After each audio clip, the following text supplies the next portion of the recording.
Good morning. My name is Christy Flynn, and I am the president of the Special School District Board. And I would like to call the meeting to order. And we are going to begin today with the Pledge of Allegiance. And we have two students from LSD. We will be doing the Pledge of Allegiance. Please come forward.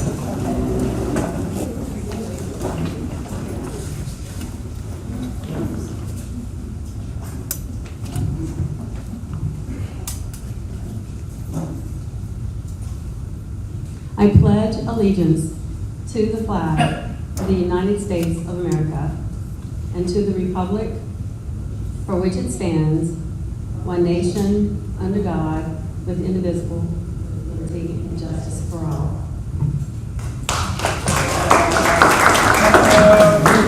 Thank you.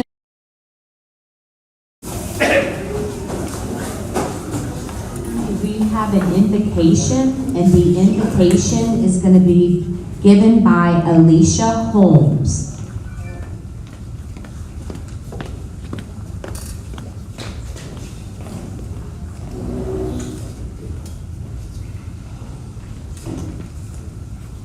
Good morning. First, giving obedience to God, who's the head of my life, acknowledging Superintendent Grenier, Superintendent Morton, and all that it takes to make up this assembly today. May we bow our heads, please. Our Father, which art in heaven, hallowed be thy name, thy kingdom come, thy will be done on earth as it already done in heaven. Give us this day our daily bread, and forgive us of our debts as we forgive our debtors. Lead us not into no temptations, but deliver us from evil. For thine the kingdom, power and glory, forever and ever. Amen. Dear God in heaven, thank you for allowing us to wake up and see this great day, a day that you have made that's been coming ever since creation. Thank you for showering us with your grace and your mercy that we don't deserve, but because you are God Almighty, you give it to us. Thank you, dear God, for allowing this assembled persons here today, dear God. Here for our purpose, dear God, to help the special school district to move forward. Dear God, we pray for our leaders today, dear God. Dr. Morton, Superintendent Grenier, dear God, as they continue to try to move the special school district in a mighty way. Dear God, we need you every day here at this school, dear God. Not just today because we're praying, dear God. We need you here every day, dear God, for the students, for the staff, and all that it takes to make up this special school district, dear God. Continue to shower us with your fresh Holy Spirit, dear God, and forgive us for anything we may do, say, or act that's not pleasing to your sight, dear God, and help us and guide us along the way as we continue to move forward with this purpose here. But dear God, we know that everybody that's assembling here today is here for a purpose, dear God. We pray that you help them to walk in their purpose, to move this district in the way that it needs to be moved, dear God. And we pray that they always do everything that is decent and in order. In the mighty name of Jesus, dear God, we pray. These and all blessings we're so thankful for. Amen, amen. Thank you, Lord God. Thank you, Jesus. Amen. Thank you.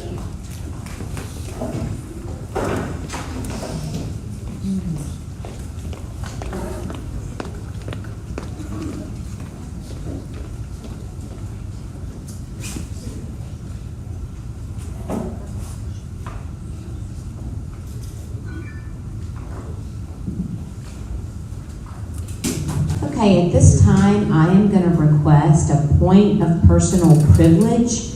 And with that, I would like to introduce Dan Araby. He is the LSD AA Committee Chair, and he wants to speak on behalf of the Alumni Association for LSD.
Good morning, everyone. Good morning, board members. My name is Dan Araby, and I'm the general chairperson for the planning committee for the 175-year anniversary of the Alumni Association. And I feel like it's very important to share with you all board members to make sure that you fully comprehend and help us figure out what we are planning to do here on school property. I want to be very respectful that this is your property, but it is very important that in the next 4 years, we're going to be preparing for our future anniversary. So in 2027, and the next 4 years will be crucial in making all the preparations to have this event, to host this event possibly at the auditorium, perhaps in the football field, or on another location on campus. We are looking forward to the event in October, on Friday and Saturday, and I would like to ask for the board's approval to be able to use the property here. And once that is approved, we'll be able to advertise to our nationwide network of alumni who are often located everywhere in the country to come here to this special event, and want to let them know very early for the older graduate and the alumni of LSD who are still around us since these past 175 years. It's going to be a very important event, or very important for our community, for here at LSD, and we hope that you board members will consider allowing this to take place on the property. So thank you so much for your attention. And if there are any questions, I'm happy to answer at this time.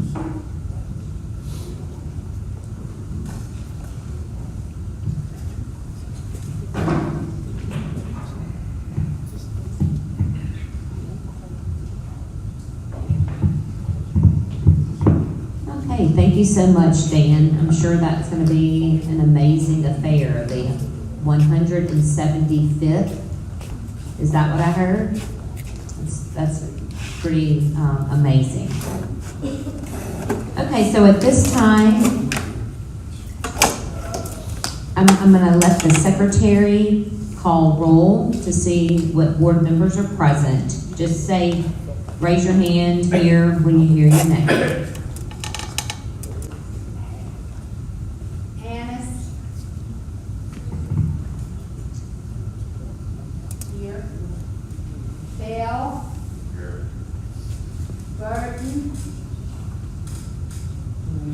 Burton is absent. And Ennis is here. Okay. All right. Crosby. Here. Davis. Here. Lynn. Here. Jones. Here. Morris. Here. Muslow Hicks. Not in attendance. Polozola.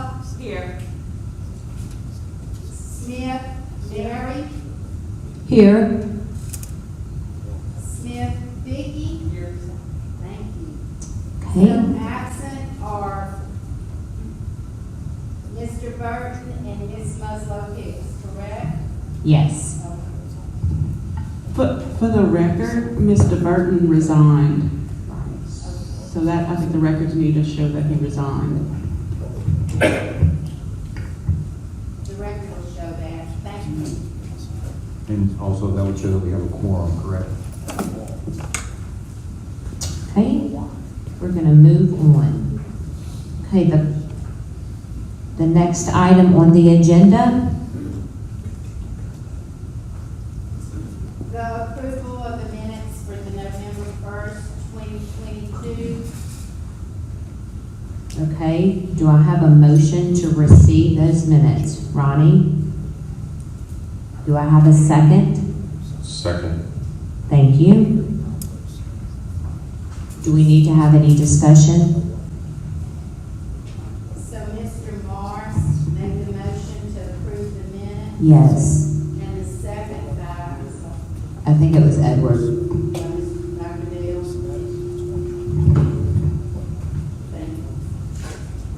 Thank you. And I have a discussion point. For number 4, follow. Can you hear me? working on Okay. it. Go ahead, So talk go now. ahead and tell, okay. For number 4, after the executive session, I just wanted to a point of clarity, because I know these meetings are recorded. I was not on the board at that time, but I was at the meeting, and our chairwoman came out and said that there was a report done by an external evaluator, an external entity, and that if the public should request that report. That was in regards to the special, the School for the Deaf. I assume that that was what was shared during the executive session. I know she was not misrepresenting what was shared during the executive session. No one on the board corrected her. None of the staff or none of the attorneys corrected her. And that was an error. That was done by internal staff. That review was done by internal staff, and it was done, it is something that is done by school districts across the state. And I think that was really an important point that the public should know, that was not an external, it wasn't the Department of Education, it wasn't anyone, it was done internal by staff, and it seems like the board made decisions based on that with the assumption that it was done by external evaluators. And I think if they would have had knowledge that it was done by internal evaluators, that may have made a difference in some of the decisions that were made. I'm looking forward to as we make progress, but I just think that we really need to make sure that the records reflect what was actually discussed at that meeting. Ronnie? So is there a specific recommendation for a specific change to the November minutes? It's not documented as I can see in the minutes, but it was a very crucial point given the kind of outcry we got from the community in regards to the dismissal of the principal, the administrator of the School for the Deaf. And I think you had left at that time, Mr. Morris. But it was shared with the public that there was an external document done by an external entity reviewing the School for the Deaf, and that the public should get a copy of it. And it was not an assessment done by an external entity. Ronnie, and it's, as a principal for 10 years, it's common practice as a principal to the school board or the Department of Ed provides that document to the principals for them to internally assess their own school. So that's basically, I think there was misrepresentation in that we thought that it was an external source, and it was brought to our attention that it was done internally instead of externally. But it is common practice for every principal, every school district to have access to use that. It's kind of like a monitoring form to make sure that your school is doing the correct things. And so that's basically what it was. So my question here is that we have a motion on the floor to accept the minutes as written. So my question is there a recommendation to make some change to the minutes as they're currently recorded, or are we going to defer this item for a legal review to consider approval at the next board meeting? So what's the recommendation to proceed with the motion on the floor? So I think there are two issues here. I think that I would move that the minutes themselves be approved as written. I do believe there's an item on the agenda later on talking about an external audit that's being done. But as far as the minutes of the meeting, as they were recorded, I believe that the minutes reflect accurately the discussion at the board meeting. So I would move that the minutes be approved as written in November. Do I have a second to approve them as they were written? Kitty Davis, I second. Okay, so we've had our discussion, the item passes. Thank you. All right, next, we have the approval of the minutes for the January 24th, 2023 school motion to, and as y'all recall, this was our special meeting that we had. A motion to receive those minutes.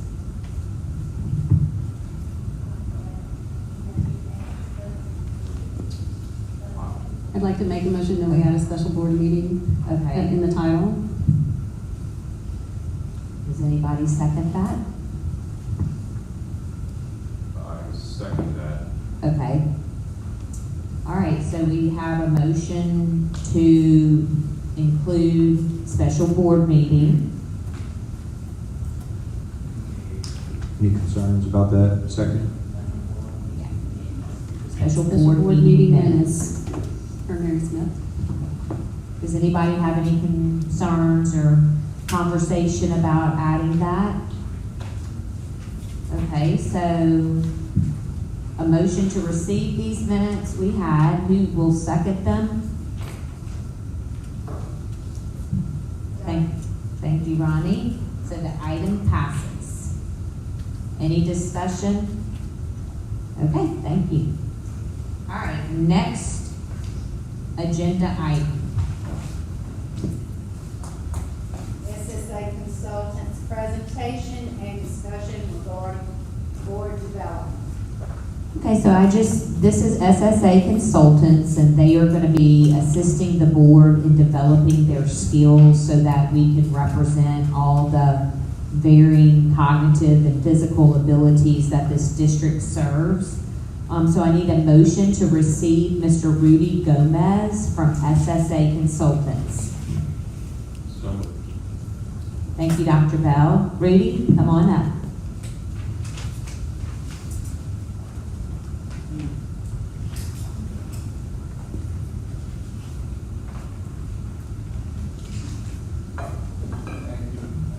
Thank you, Madam President. My name is Rudy Gomez, and I'm one of the partners at SSA Consultants, which, as many of you know, is a management consulting firm based here in Baton Rouge.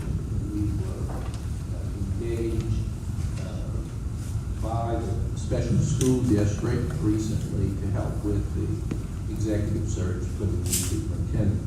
And we have been engaged by the board to do what we commonly call board development work with the board. It's pretty common exercise that we do with boards, public boards, nonprofit boards, and private boards as well, particularly when they're new. And this is a new board. Its existence is pretty young. And so we've been asked to develop a program that we can conduct with you at the board meeting that would assist you in one, understanding the basics, the requirements, state laws, the Robert's Rules of Order, some of those things, but also to add to that some basic management governance principles that are common throughout in the organization. So I've had a conversation with the president about format for this, and what we have landed on would be to do two-hour sessions with the board to begin at the May meeting. May 16th is the next regular scheduled meeting for this board. So we would do roughly 2 hours of that at that May meeting, and we'll talk about how you want us to be worked into the agenda there. But the idea for that first meeting would be to do just some of the basics, and I would, between now and then, consult with legal counsel for the board, as well as the board chair, get the bylaws for the board, put together a basic outline of the basic state rules, state laws, Robert's Rules of Order, things of those nature that are sort of basic to any board that is a public state board, to go through those things. And you're familiar with a number of those things because you've been operating for a year and a half or two now. But I would like to present those in the context to encourage your comments and your questions, so that we can make sure everybody's on the same page. And if you have any questions about any of those things, why they are the way they are, and what are the boundaries of things, and we can do all of that as we go through that material. We'll prepare a set of materials for that first session.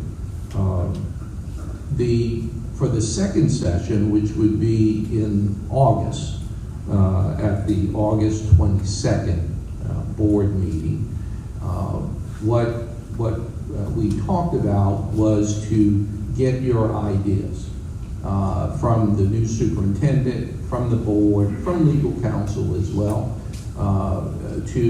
of topics that you would be interested in and or deemed important that we might cover in that August session. So that would be the plan for August, would be to field from the board and from the new superintendent and from the board's legal counsel, any and all ideas and topics that they think would be important to cover, and we'll put together a program in August for that. And then there is one more meeting remaining in the year, a scheduled meeting in November, on the 7th of November, and we would hold that in case there's anything more that the board would want to cover as part of this. We would have that meeting where we could put together some development materials and have a session in November as well. So that's sort of the plan that we've put together, and Christine asked me if I would just come and present that to you and do one other thing, and that is, and I know I'm catching you sort of cold here, but if you have any ideas about things that you wondered about, board sort of rules, requirements, issues that you think would be good for us to cover in that August session, I'd be glad to take them now. And what I would also ask is that, and Mr. Rodell, I think I read the open meeting laws that said the board could be polled without violating the open meeting laws. Is that correct? I thought that we could do that as well, to poll the board to get their ideas after this meeting as well. I guess a question or a comment. I'm Edward Bell, part of the board here, and I think that particularly in the May meeting, is either part of the 2-hour session or even if we have to add on to that a little bit. I think one of the things that's important is that the board members have time to have, I guess I'd call it a social hour, but it's not really a social hour. It's just that I respect every person that's on this board, but I don't know any of them. I've only had a few conversations with some of them, some more than others. But I think that the more that we know each other and trust each other, the more we can effectively act as a board in the unity of this school. And I think just even getting to know each other's backgrounds and interests could be helpful. So I think that Robert's rules, the laws, that's very, very important. But I think also just us as a, we're making some very, very important decisions on this board, and yet we don't know each other. I think that would be helpful. Yes. No, good point. And I'm not writing any of this down, but my associate, Sarah, is taking all the notes here. Mr. Rodell.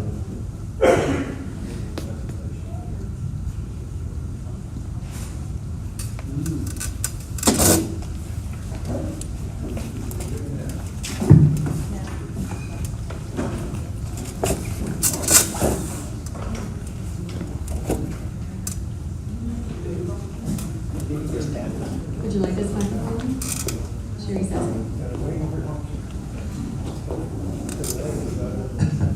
Is that better? There you go. All right, There you go. success. I just need to be careful, we need to be careful when you use the term voting board, that there's no indication that you're looking for an opinion or a vote or anything like that. I would recommend that board members have issues or topics that may show up in the training session, that they route them through Christy Flynn, maybe with a copy to the lawyers, and that way I think we'll be in compliance. Okay. Thank you. Good. That'll be a good mechanism for that. Yes, ma'am. Mr. Sherry? Good morning, board members. I'm Sherry Crosby speaking. I have a question. Included with that training, is there going to be cultural awareness included in that training session?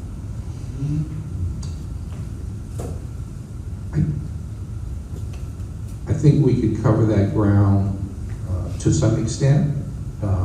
The focus of this was going to be more of the sort of requirements and rules, but I think that's an important issue, and we would need some help from board and staff to cover some of that territory.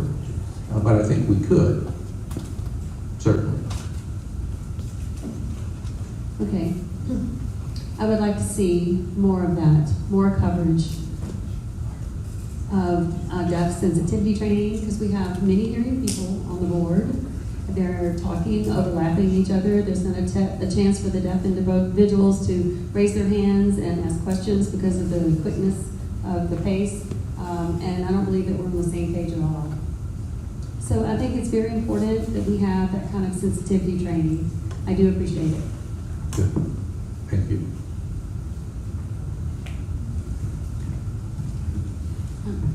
And I agree, and I agree with you, because your hesitance is this is not your area of expertise. That's right. We need to have people with lived experience, the people who are part of the communities, to be the presenters. There are companies, organizations that are people who are deaf, people who are blind, people with behavioral mental health type issues, intellectual disabilities. I think that that type of training is very much needed, and it needs to be done by those with lived experience. Although I appreciate all that SSA is doing. Thank you for saying that. Yes. Yeah, I'd like to jump on that bandwagon as well. I think the sensitivity training for the cultural awareness is very important here. And then also, when you guys consider how you're going to present the training, if maybe you would consider presenting in a way where there's some role play, so maybe you could simulate the board meeting, right? Mm-hmm. Like we're doing right now, you could simulate that procedurally through an agenda, right? And help folks to appreciate that process, but do it in a way where you're not speaking from a PowerPoint or some written reference, but more from a role play type perspective. Right. Good. Thank you. I think that's especially useful for the Roberts Rules Board, because you run into some of those items often, and others not. But knowing and understanding how to deal with them when you run into them. Right. And I think also as you go through each item in a particular agenda, it would give members an opportunity to engage as well, right? Right. Particular questions. Ask questions. The how, the why, the when, those sort of things Mm-hmm. for specific agenda processes.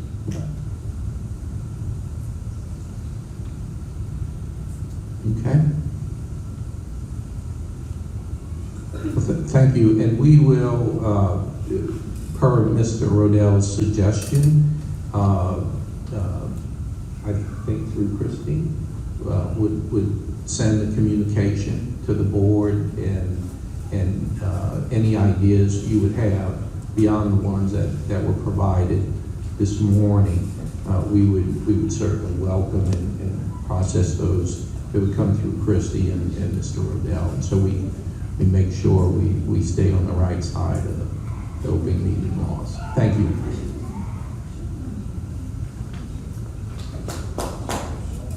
Thank you, Rudy. I mean, I know the whole board looks forward to reaching our full potential, and I think with education and training throughout our board experiences, it's going to help us all make more unified decisions and based on all of the disciplines that work with these schools and programs, and then all the children and young adults that we serve. So thank you very much. Let's see here.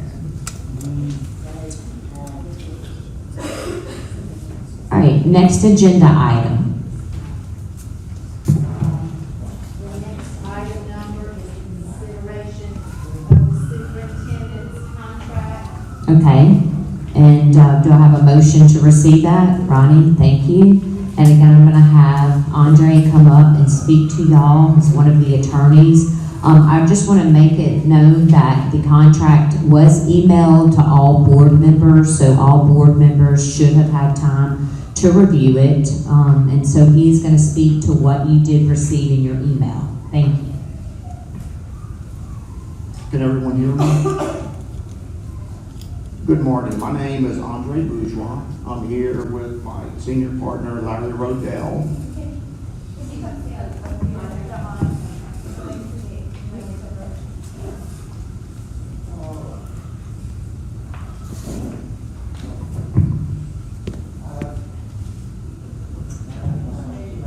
Better? We're the attorneys for the board. Our representation was approved last month, for which we are grateful and honored to be able to serve this board and this community. I'm here to tell the board we've drafted, reviewed, and finalized the contract. It's in compliance with Louisiana law. We approved the contract. A note to everyone, this contract, once approved and executed, will be a public record, and it will be available to the public. As legal counsel, our recommendation to this board is to accept, approve, and execute the superintendent's contract, hiring as the next superintendent for the Louisiana Special School District, Dr. David Martin. Thank you.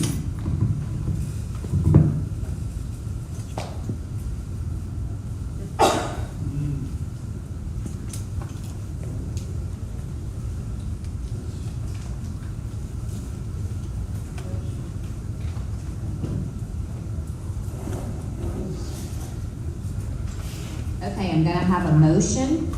Sherry? I'm sorry to interrupt. When did you email the contract to us? I do not remember. I'm not sure I got it. I don't believe that I've gotten it. Did you all get it? On my left, did you all get it? I don't believe anyone got it.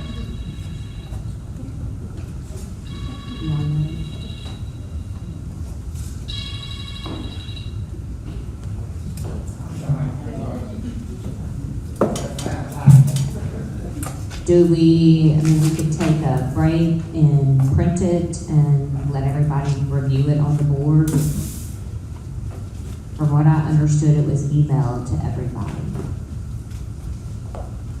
Okay, so, Kat, could we? I did not get it. This is Sherry speaking. I did not get it. I can see where it was processed. Okay, If y'all give us a little time. yep. So, Okay, so let's take about a 15-minute break. Do I need a motion to do that? Okay, a motion to take a break? Okay, thank you, Ronnie. Thank you, Vicki. And we will get that contract to y'all and give you some time to review it. Okay.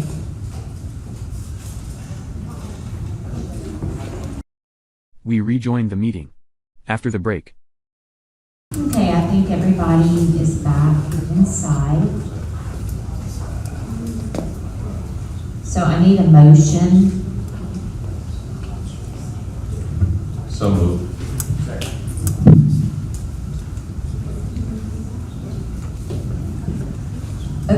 we're on consideration of the superintendent's contract. Can I ask a question on the previous item before we move to that? I just want to make sure, was there, for the SSA consultant, is there a price for that, or is that part of the other work that they did? I'm not sure. It's a separate contract. Okay, so does, and on the agenda, which is, I think, a serious concern, we don't have any type of finance report. And so I'm just wondering, do we need to approve a contract? And how does that process work?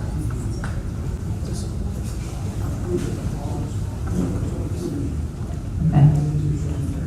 Okay.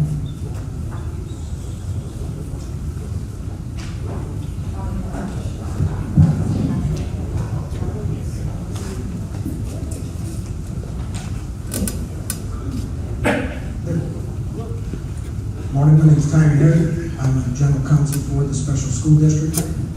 At the August regular meeting of the SSD board, there was agenda item to approve the consulting contract for board development.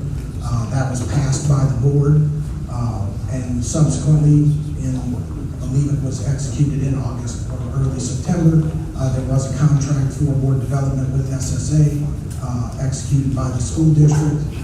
And lost my train of thought there. Well, it's already been approved by DOA in October, and so we're ready to move forward with that. It's got a process for invoicing and for maintaining the contract and making sure the effectiveness of it. What is the dollar amount of that contract? I can't tell you offhand, but I can provide you a copy of it. And just to be clear, it is a max dollar amount. It will be invoiced based on actual cost and, of SSA, but I can get you a copy of that by the end of the meeting.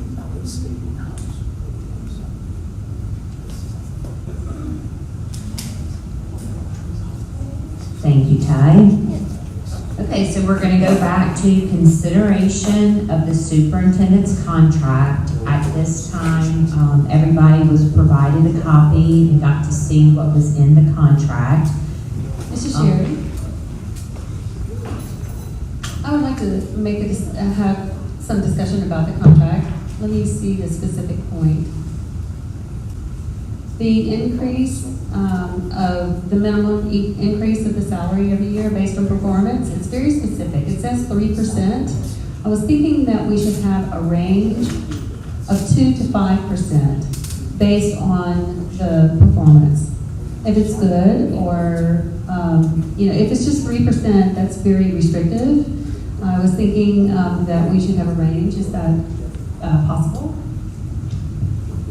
Ronnie? Yeah, I also wanted to comment on that. Okay. If you refer to page 5 of 9, B as in boy, there's a reference in here to the performance objectives for the ending year.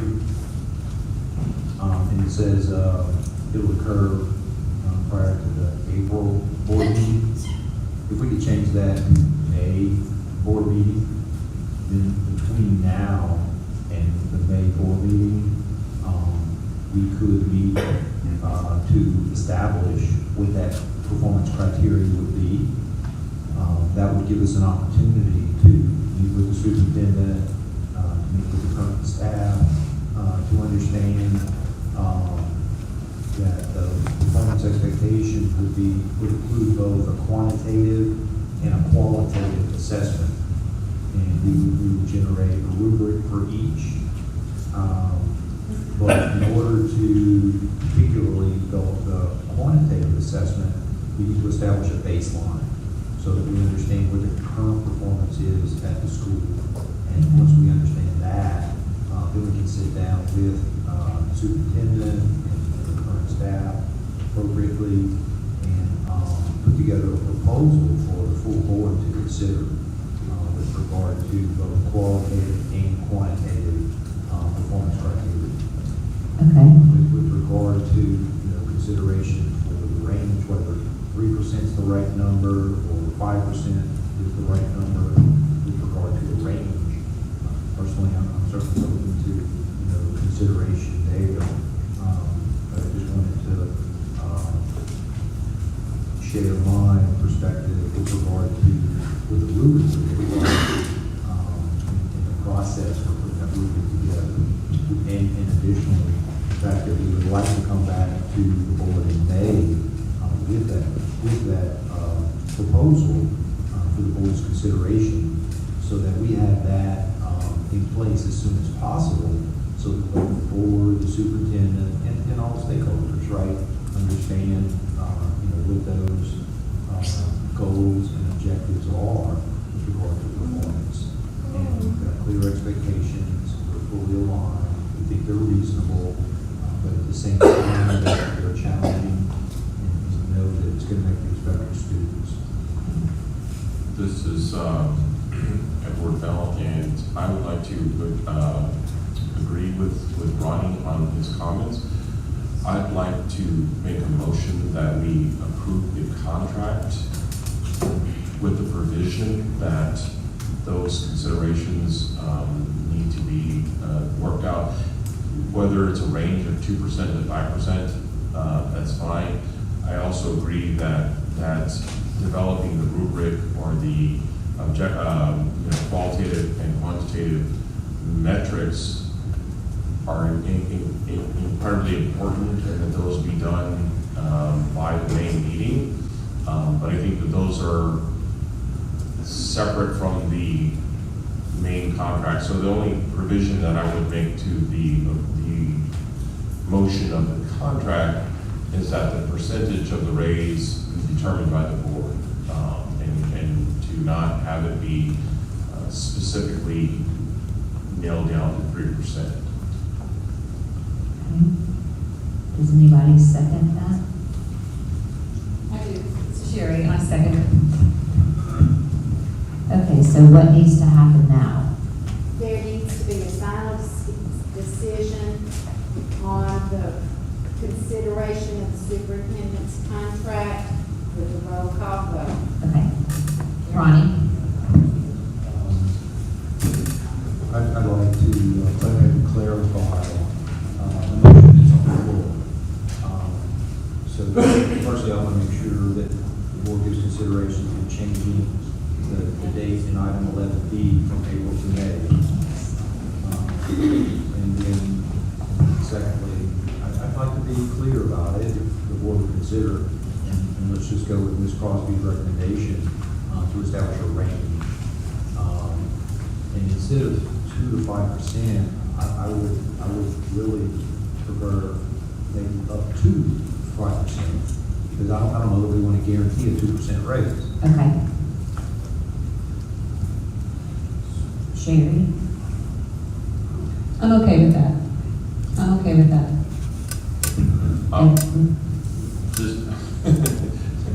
Not to be in disagreement with my buddy Ronnie here, but do we want to stick to May, or do we want to just say annually?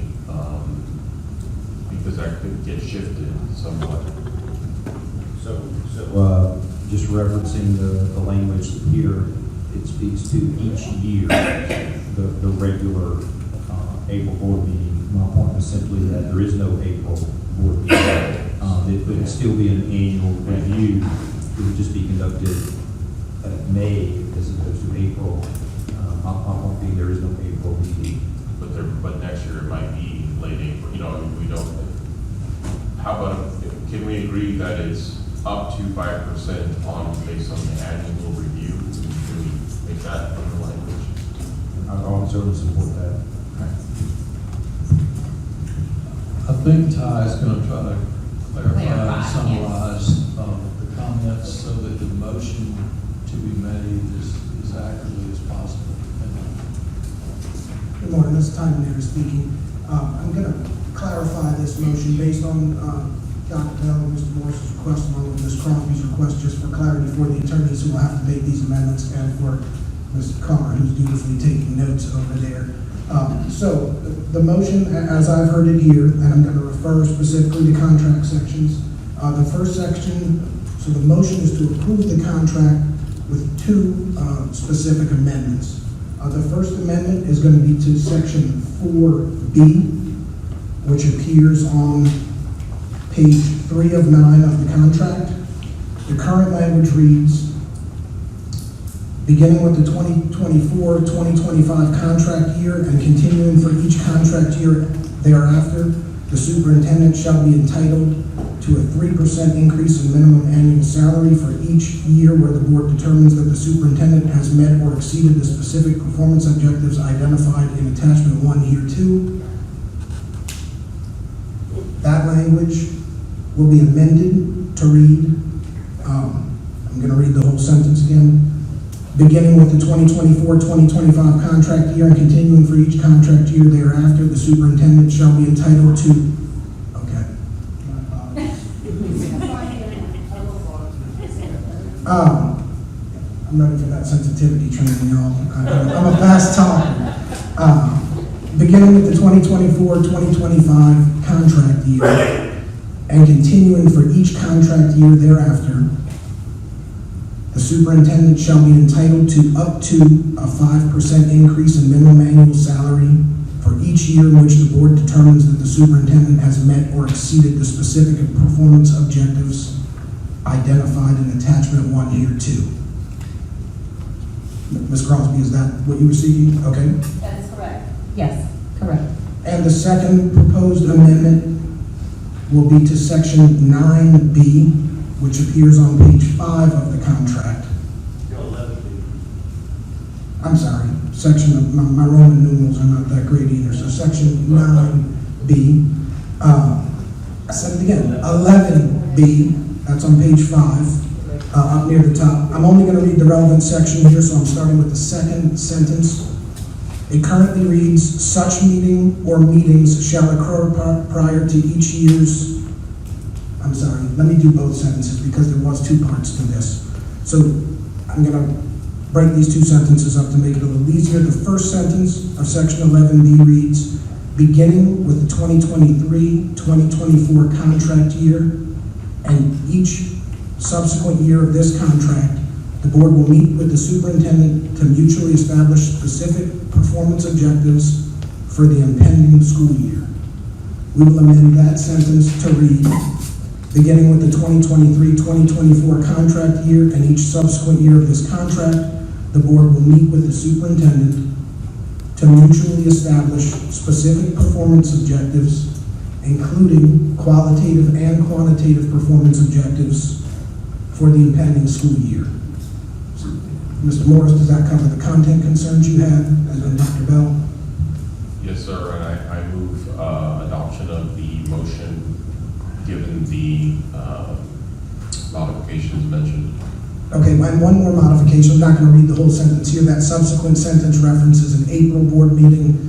This body has routinely met in May, and I assume that will continue, and so we will amend in the following sentence simply the word April, the reference to the April board meeting to be a reference to a May board meeting.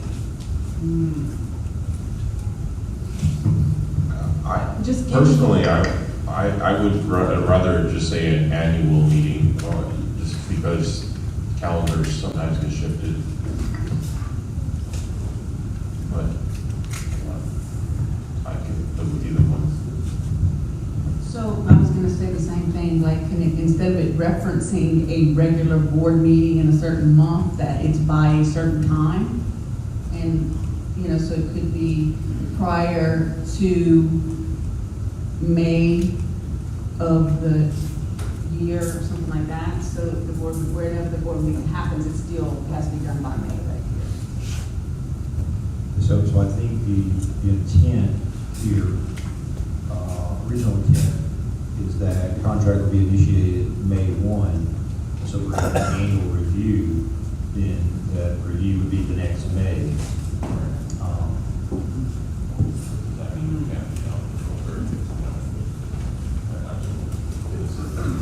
Mrs. Sherry? I'll wait for the slide to come back to the front.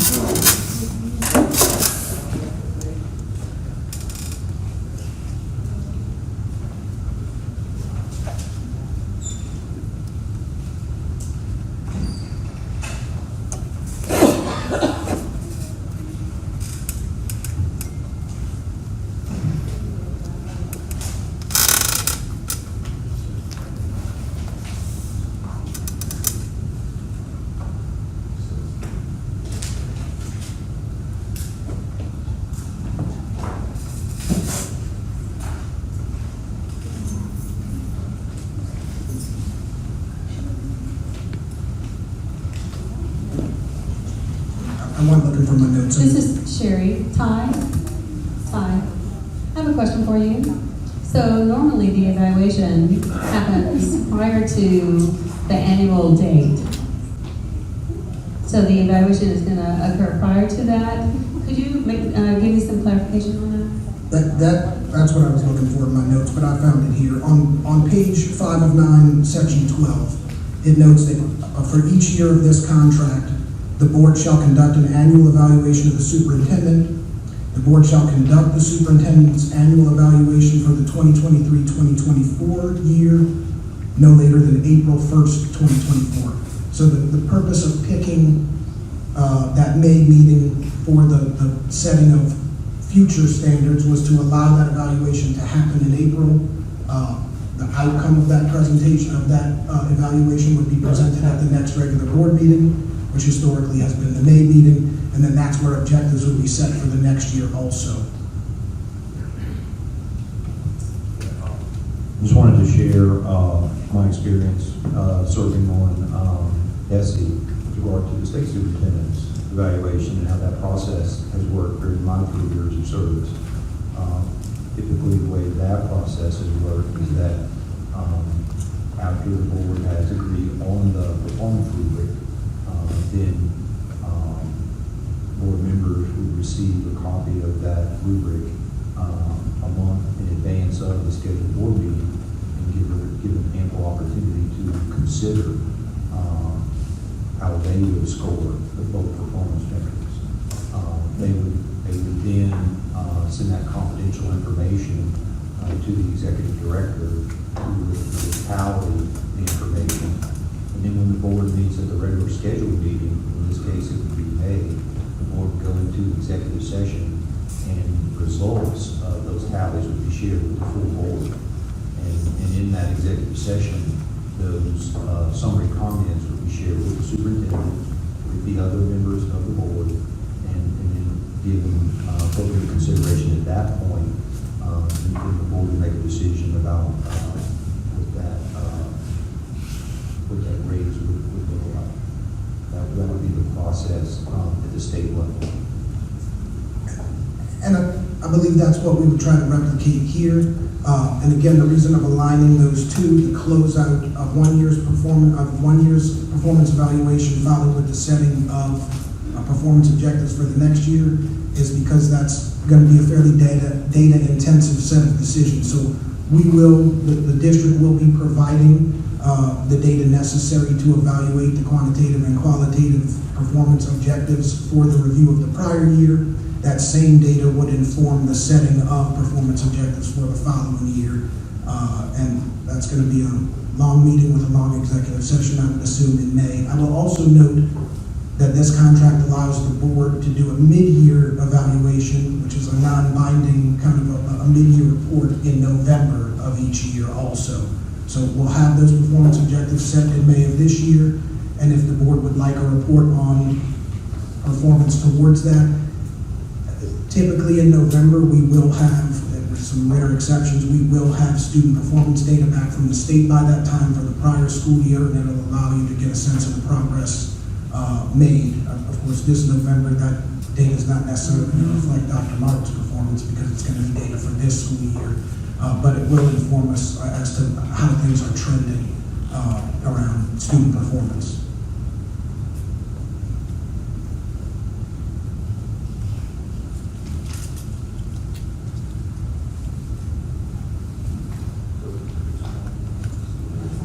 Yeah, so could someone repeat for us the current motion on the floor?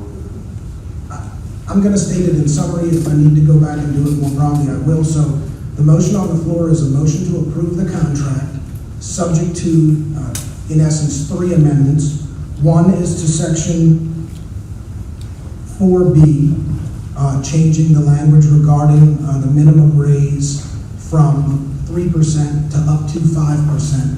And also noting that the specific performance objectives will, that's the next one. So I'm sorry, in section 4B, it is simply to change the minimum raise, the raise to minimum compensation from 3% to up to 5% based on the performance evaluation.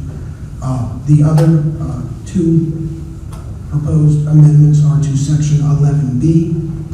One is to add language indicating that those performance objectives will be both qualitative and quantitative. And the other, I'm going to go with the May 31st deadline for the completion of that activity every year rather than identifying a specific board meeting. There was a little back and forth there, so I don't know if we want to just keep the May board meeting or pick a date certain and say that each year we'll have it done by May 31st. I'll second the motion with those amendments. Okay. I'd like to make sure we're applying those May 31st. Why would we make it May 31st and not the May board meeting? Because it was Ms. Polizzo's concern is if we move the board meetings around and end up with an April board meeting, this would just give us a little more flexibility. I mean, it'll be at that board meeting that occurs most closely to that date. But that way, if the board chooses to schedule meetings differently in subsequent years, this contract language would still cover us as long as it was done before May 31st of the year. We could just make that a regularly scheduled May meeting, regardless of what date it falls on. I'm just interested in it being conducted annually, personally. Okay. We start with the May contract, and I'd like to see, an update the next May. I agree with Ronnie. I think having the language of not later than May 30th, what that gives us the flexibility is just for some reason, perhaps next year's meeting will be on April 30th. Well, does that mean, we can't, if that's not the May meeting, but it's prior to the end date of that. So I just want the contract to have enough flexibility that we, meet that deadline, but we're not pinned into May as a specific month. But I agree with the idea of annual. Okay, so for comprehensiveness, full review one more time. Section 4B amended to change the raise language from 3% to up to 5%. In section 11B, the first sentence to add quantitative and qualitative performance objectives, and the second sentence to change it from the April board meeting to the regularly scheduled May board meeting. So that's the motion on the floor, is to accept the contract with those three amendments to it.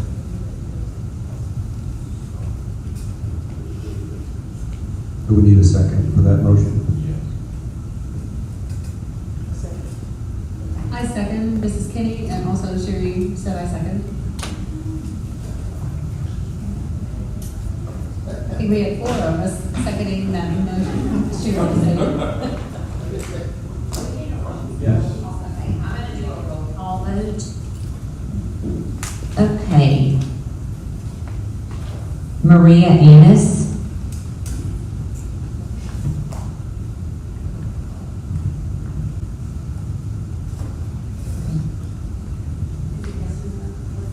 Yes, it's the motion that's on the floor to accept the contract as it was revised. My answer is yes.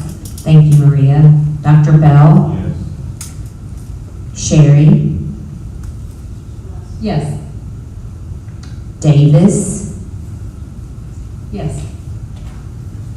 Flynn? Yes. Michelle? Yes. Ronnie? Yes.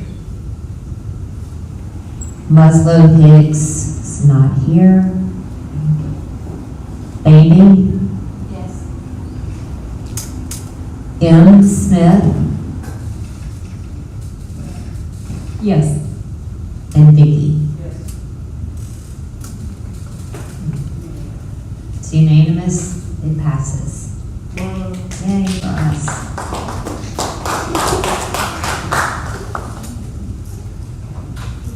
Okay, next item on the agenda.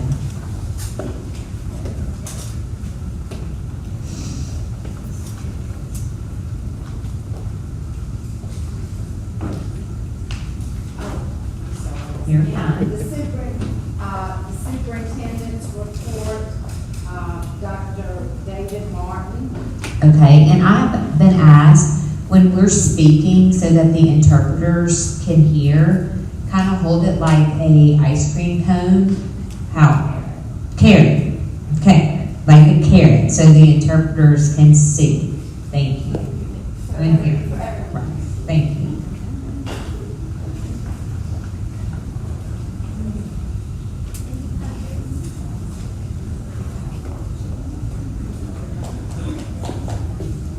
Good afternoon, everyone. I hope everyone is doing well, and I appreciate the approval of the contract there. So I've got a presentation. I'm having problems actually seeing it, so.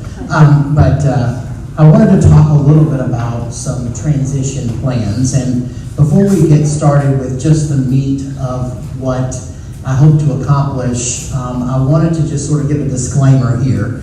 And my disclaimer is that these are some initial thoughts on transition, and obviously not having a full picture of everything that's going on with the three different programs. These are some initial thoughts that I think will help us move forward as we go into the next several months. But it's a fluid plan and things change, and I want to make sure that you realize that I'm open to feedback, and I want to hear from folks. I want to hear from our constituents, the folks that we serve, parents, staff members, students. So I'm going to be soliciting a lot of feedback over the next several months, and so I just wanted you to know these are some initial thoughts that I had regarding the transition. Okay, so that's my disclaimer. And before I forget to let you know that I will be back on site. This contract actually begins May 1st, but I will be back on site March the 13th that week. So I'll be here for 5 days during that week. It's my spring break, so I'm spending it with you guys. And then I will also be back on April the 10th, because that is the start of the legislative session. And our budget hearing, I believe, is scheduled for April the 12th. So although I may not be able to add a lot to the conversation, I think it's important that we're visible in front of the legislature so that we can always advocate for the resources that we need to serve our students. And so just putting that out there. So I will be here during those times. So if anybody wants to meet with me or take some opportunities, I think we're setting up an email address here, and we'll get that out to everybody so that I have an official school email address. And I will be checking that on a regular basis. Right now I'm working at the Tennessee School for the Blind during the day, and I'll be working at the SSD in the evening time. So, but I do want to hear from folks, and so please feel free to message me. I'll get that email address out to folks once it's set up. And my plan is to also send a letter out to the staff tomorrow, just saying how excited I was. You don't want to put the cart in front of the horse, right? So, so I wanted to do that. So anyways, let's start talking about what I see as some big bucket areas for us as we transition. And I really look at this as an opportunity. I had a chance to go around and really talk to folks yesterday. And I met with some folks. I saw some kids doing some cool things. There was a walk yesterday around the campus within the residential program, and for full transparency, I totally cheated. And I was brought 3/4 of the way around on a golf cart because I was in a meeting with HR, so I got behind a little bit. But full transparency, I totally cheated. They still cheered as I came across, but I made sure that they knew I did cheat. So, but as we think about our three bucket areas, I really want to start with the first focus area, and that is climate and culture. Because if that's not right in schools and in our programs, then it's hard to move us forward as an organization. And I think right now we are poised to do some really cool stuff. We have the opportunity to make to keep some things going and keep doing great things for kids, but we have the opportunity to make the changes that we want to make right now too.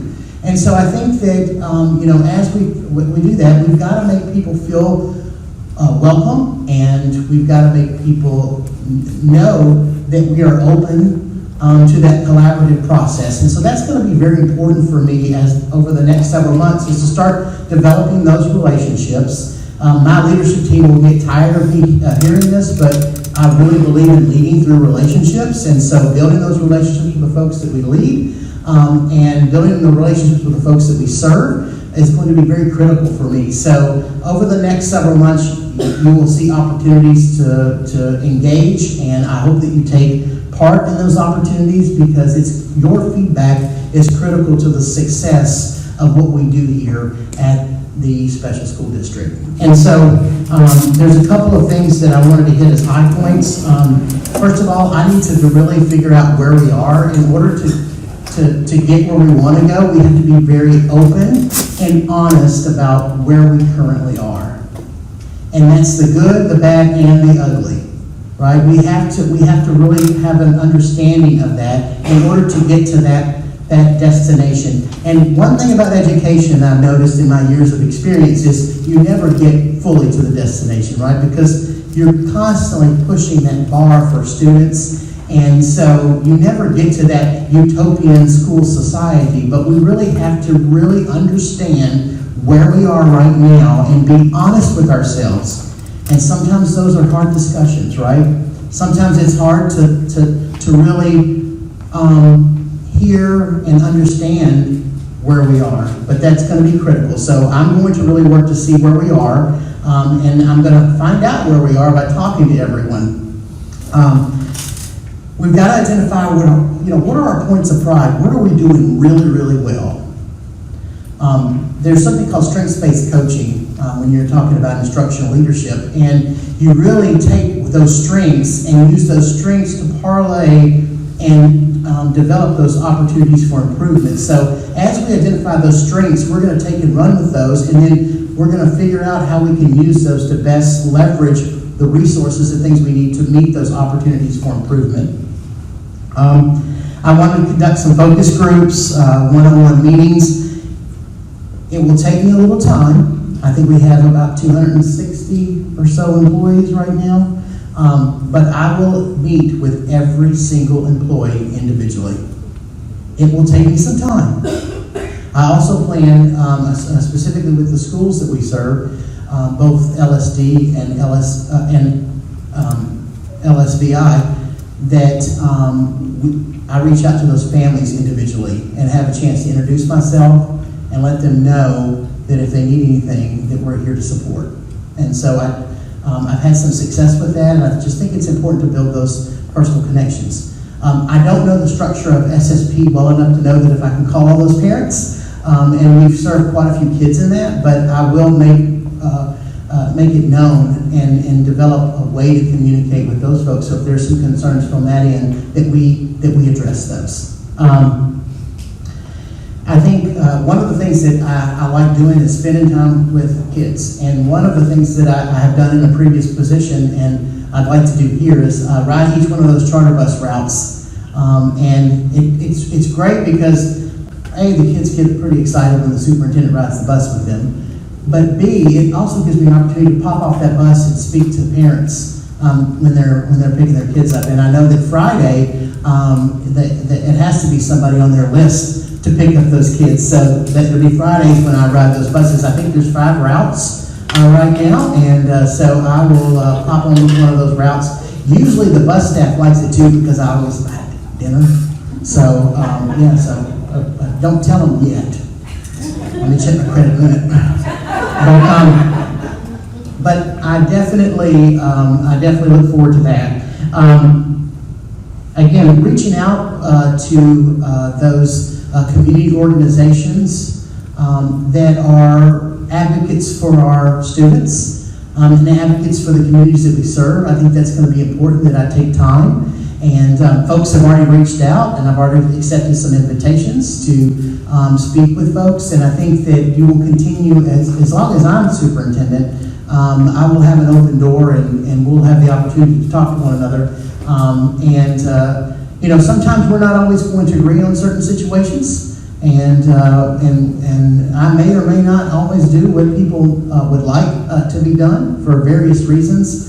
But I will tell you that you'll get an explanation from me. Sometimes it'll be too much information, and if that's the case, just say I don't need all that. But definitely, I look forward to working with those community organizations that are really strong advocates for the folks that we serve, because I think it's important that those voices are brought to the table.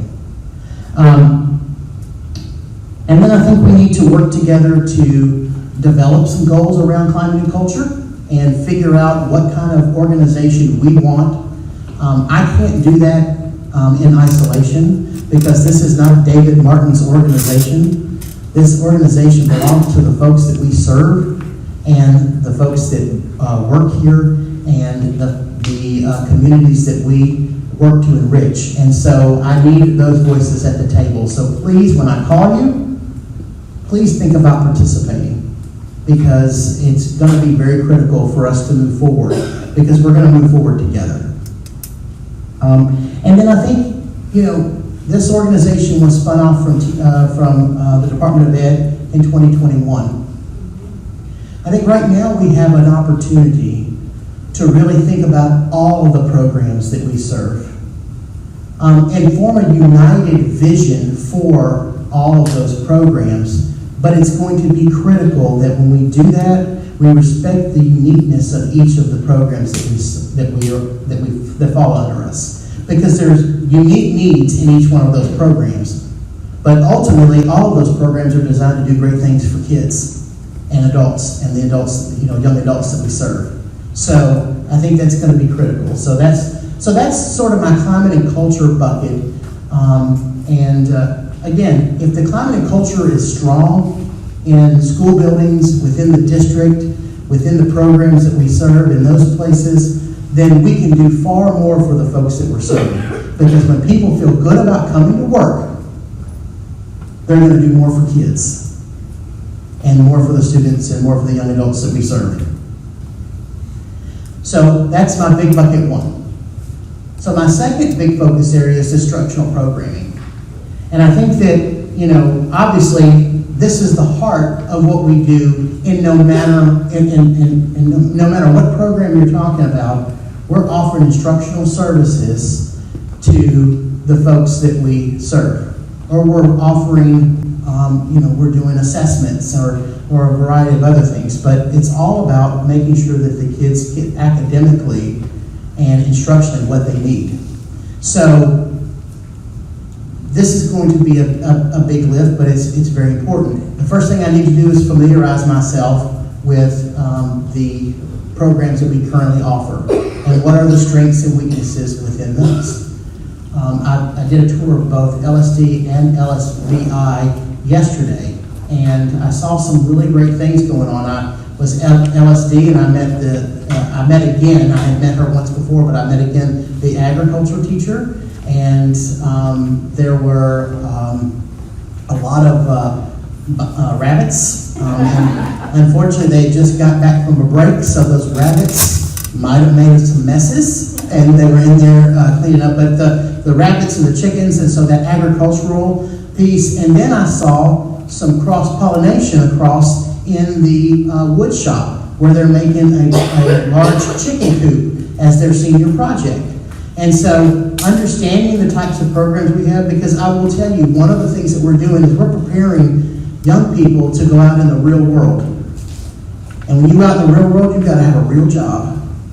And so making sure that we have strong work-based learning, strong CTE offerings for our kids, making sure that all that's in place, making sure that the academic program is as strong as it can be, so when they go down the street to LSU, they're going to be successful, or whatever higher institution that they choose to go to. I'm not trying to say all students need to go to LSU.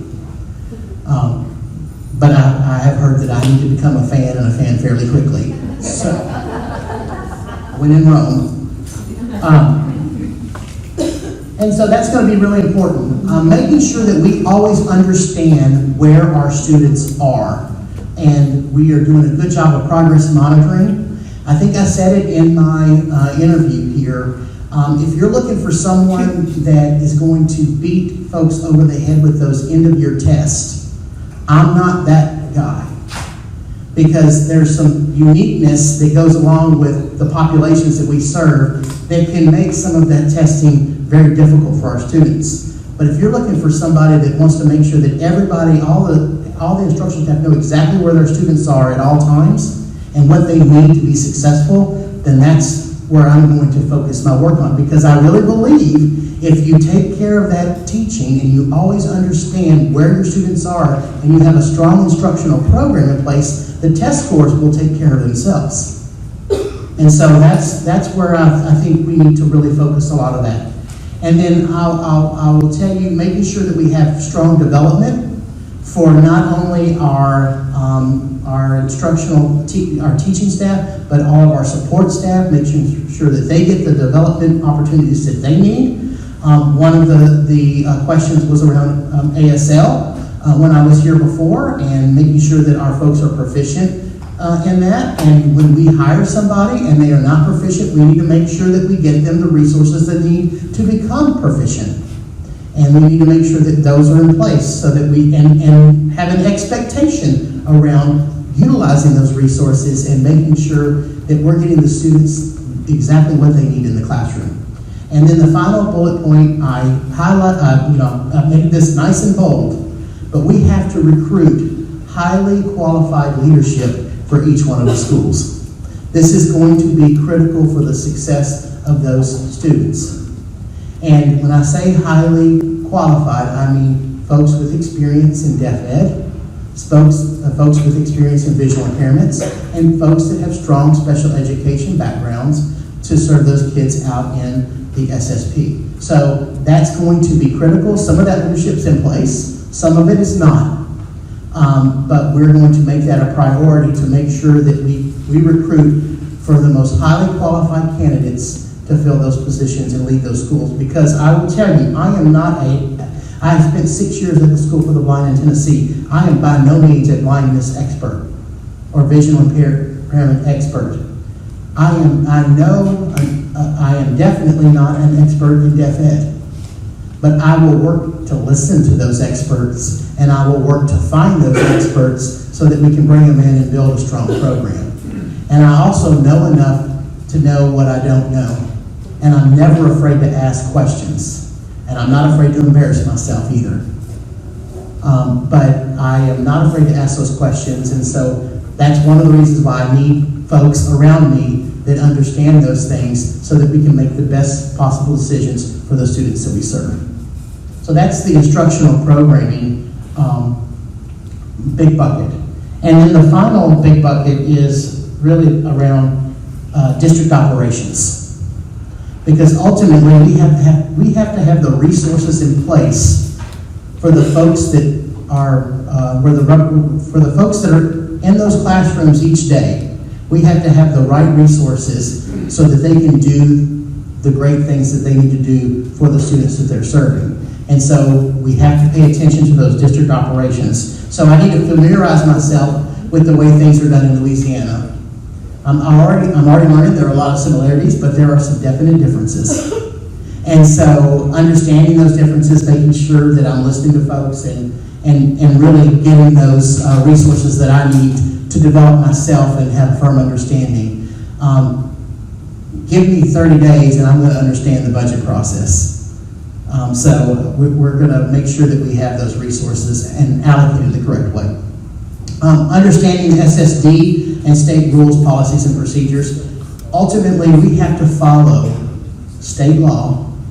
We have to follow TDOE regulations, and we have to be compliant. That is just part of being a school system. And so I need to make sure that I understand those rules and regulations so that I'm able to make sure that we're following them. Develop a comprehensive maintenance and enhancement plan. This is a very large campus, and I will tell you some parts look great, and then there's some parts that have been neglected. And so we have to make sure that we put in a plan. I'll work really closely with those operations folks in maintenance, custodial, but we need to make sure that we're addressing maintenance issues and taking a look at a lot of these deferred maintenance issues so that we can, believe me, if you maintain something, it's a lot cheaper than having to fix it. And so if we can get some of that caught up and get things back in order, then, this is a beautiful campus, but we just need to make sure that we're working to do that and keep things in order. A human capital and capital management plan. So we've got to work on retention, we've got to work on recruitment, and we have to work on succession planning because none of us, no matter how much we may want to, last forever. And so we need to make sure that we have a plan, because ultimately, the goal is to always have students in the seats in the classrooms that we're serving. So we have to make sure that we have a succession plan and that we can recruit and retain quality educators and quality support staff. How are we going to do that? Well, we got to first look at salaries. And I know that, I don't know, growing up, we didn't really talk about finance in my household, right? We didn't really talk about how to spend money, and how to budget. But I have learned a lot, and one of the things that I will always be is very transparent with where we are with our budget and where we are with our money, because I think it's very important that we're responsible stewards for taxpayer dollars in the positions that we're in. Saying that, it is also very, very, very important that we compensate our employees for the hard work that they put in to their jobs each and every day. And so one of the things that we've talked about is the fact that we might be a little bit behind with our teacher pay instructional salary schedule. We need to look at those positions for those folks in the residential staff. We need to look at those folks that are working and keeping our classrooms clean and tidy each day. We need to look at those folks that make sure that this campus is operational. We need to look at all of those salaries and figure out, and again, this is a little learning curve for me, but what tools do I have in my tool belt to make that happen? And I will figure that out pretty quickly, and we will start working on that very, very quickly, with me assuming the role of superintendent, because it's going to be very important. Now, I will tell you, money is a great recruitment tool, but it's not always the best retention tool. We have to make sure that people are satisfied in their jobs, and that's where it goes in providing growth opportunities for employees and making sure that we're providing growth and educational opportunities for our teachers. We need to make sure that we're recruiting highly qualified teachers in those classrooms that are content certified. And we may need to bring in other supports because they may not understand how to initially work with students with visual impairments or students that are deaf or hard of hearing. But we make sure that we have those supports in place. So we're going to look at the salaries. That's going to be very important. As we move forward, I understand that it's important, and I will work with every tool that is given to me to make sure that we maximize that budget and are able to compensate our folks on a very competitive basis. All right? So the last little bit, and I don't have this in my notes here, but sort of my thoughts on communication. And so we must be proactive in keeping stakeholders informed. So we need to make sure that we push information out on a regular basis. So for me, at least initially, you will probably see weekly email updates come out. I have not had a discussion with the board yet on preferred communication, what kind of frequency that you want. But I think that initially, you'll probably get at least an email, on a Friday afternoon, probably telling you sort of what happened this week and a preview in the next week. I also think it's important that you guys know the events that are going on campus so that you have an opportunity to stop by if you are in the neighborhood. And for our external stakeholders, I want to make sure that we're getting that information out to you so that you understand what's going on in campus. You understand the events that are going on that you may want to partake in, and you also have an opportunity to understand what forums that we have available for you to provide input and feedback to us. So regular communication, I think that we need to work on getting the good word out. A lot of times what you see in the media is not necessarily paints folks in the best light. So we need to make sure that folks understand that, yeah, we may have some issues every once in a while, but there are great things that happen here each and every day. And so getting the good word out about that and developing those relationships with some local media outlets so that they're not only covering the bad stuff, but we give them some good stuff to cover as well. And then the last thing I really want to sort of reiterate is that my door is always open to anybody that has an interest in this school, in these schools or the programs that we serve out in the field. My door is always open. And it is an expectation that anybody on my leadership team, their door is open as well. So it's just critical to me to develop those relationships with folks. And I think if you have a chance to, poke around and talk to people that have worked with me in the past, they will tell you that relationships are critical for me. And I can't do that if people don't feel like they can't come talk to me. Now, if you've got an issue, and I felt like the principal of the school or one of the program directors could have handled that, I would say, did you talk to them? And then, I'd probably point you to talk to them, because we want to make sure to give folks an opportunity to solve and create solutions. But my door is always open, and every member of the leadership team, their door will be open as well. So those are sort of my thoughts on the initial transition. I am very excited about coming down. I'm looking forward to May 1st. Like I said, I'm going to be down here a week in March and a week in April. I'm already discovering some fantastic places to eat, which if you know me very well, lunch was my best subject in school.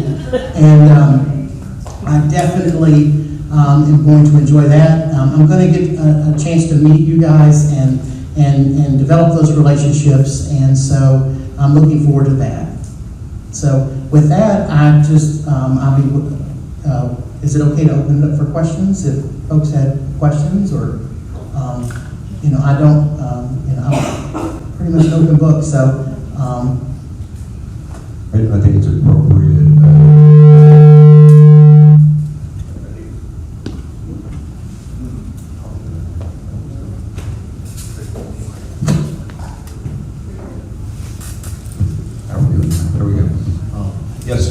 Thank you, Dr. Martin, for sharing your vision with us.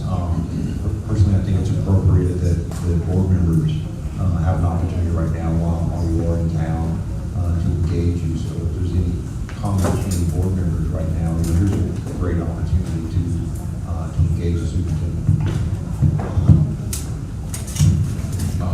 Yes, thank you, Ronnie. That's exactly what I wanted.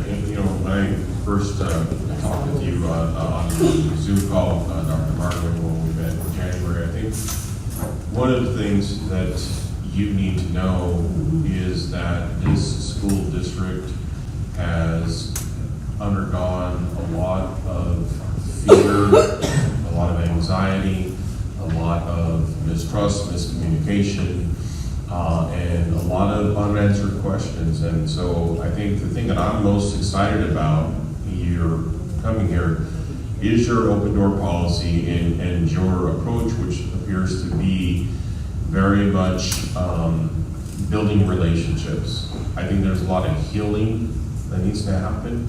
I think there's a lot of listening that needs to happen. And I think that there's a lot of compassion that needs to be shared. And I also agree with you that, it's not important that you know everything about deafness or blindness or the other special school district stuff. It's important that you trust those leaders and you find and hire and support those leaders to do their work. So those are the things I think I'm most excited about. You're starting here, and I really look forward to getting to work with you and know you more in the coming years. Well, thank you. I appreciate it. Like I said, transparency is very important when you talk to folks, and I try to be as transparent as I possibly can. There are certain things that you can't discuss, HR-related issues and things like that. But if it's in my privy to discuss with folks and bring folks to the table to help make those decisions, I think it's important that we bring those folks. And I definitely love to listen. I will tell you, I've had some people that were pretty hot when they came into my office. And sometimes just listening and understanding and being empathetic to their situation was all that they really needed. They actually didn't really want me to do anything but listen. And I think that in order, that is half of communication, right? And so in order to make good decisions, I need to listen to the folks around me. I need to listen to those experts. So I'm very excited about getting started with that work.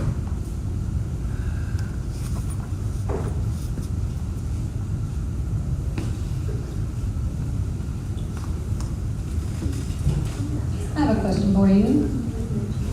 Looking at history, when decisions were made,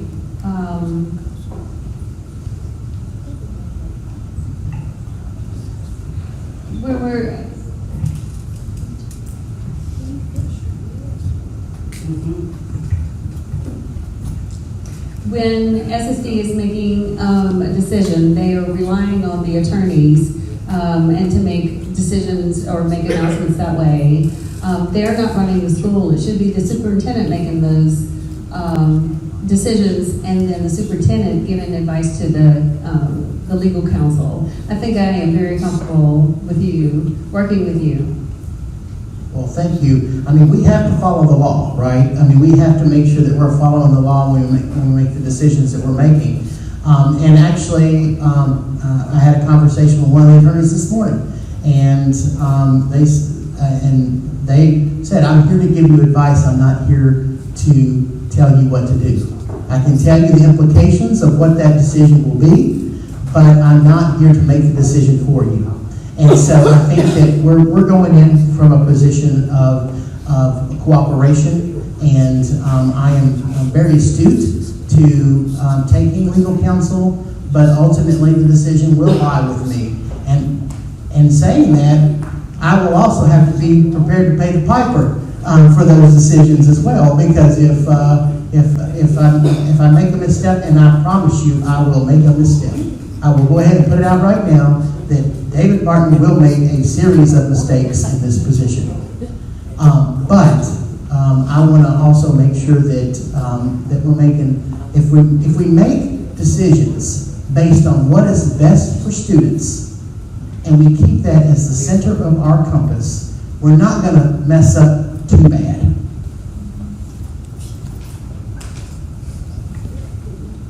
Right. Thank you.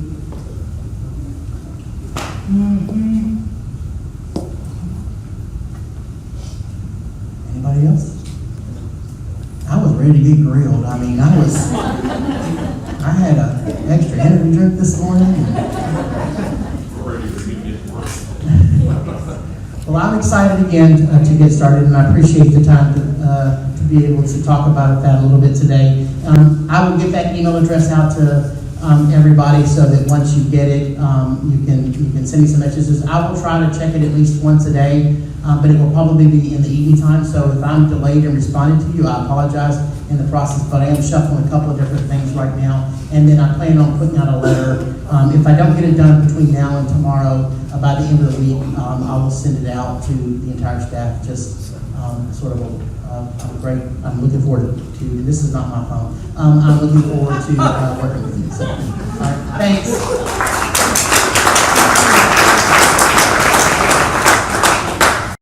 This is the end of part 1. A link to part 2 is in the video's description.